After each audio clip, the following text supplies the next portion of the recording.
So this is my first time doing sea and sun therapy for my TSW skin and also fungal infection. I want to give a review because my skin is doing pretty good. It's been 4 days on an island, dipping in the ocean about once or twice a day at the right time of day so that the UV index isn't too high.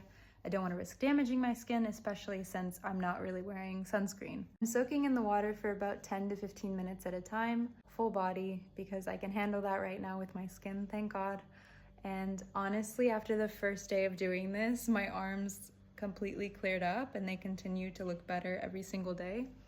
My neck is getting a bit more sun exposure during the day when we're out and about because on my arms I'm wearing long sleeve shirts. On my neck, my collar only comes up to here, and I am wearing a hat, but it only has a brim in the front. So I could maybe get something that covers my neck and that would be better.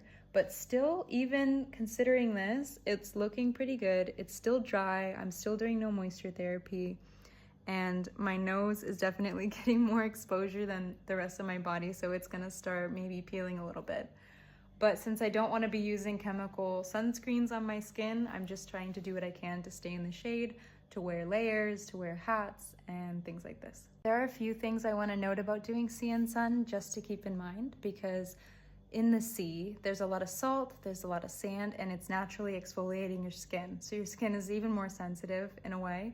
So I just make sure to rinse off immediately after going in the ocean water to make sure that there's not sand and salt residue still sitting on my skin. Because if I go then to sit down on my towel or to put clothes on and there's a bit too much friction here between the material and my skin, I don't want to risk extra exfoliation and possible irritation. I do contribute my skin's ability to withstand the salt water to cap treatment and doing no moisture withdrawal, because usually I could never go out in the sea or the ocean without coming out and my face just being so tight, and the rest of my body too, and it cracking and being so dry because it was addicted to moisturizers, and I would always just lather creams and ointments and whatever I had on my skin after being in water.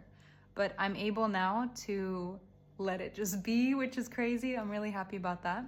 But also I think doing cap treatment has been strengthening my skin and increasing the healing rate as it does. So I do contribute this progress to those two things. Also, of course, keeping inflammation down. Yeah, so if you can handle it, I would really give it a try.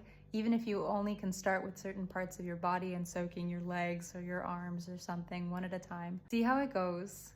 Maybe it works for some people, maybe it doesn't for others, but I really like this approach because it's the ocean, it's natural. I think there's a double benefit here, being in the actual ocean water with the benefits that the water itself has, and the sun shining on the water and a bit of sun on your skin, not too much obviously.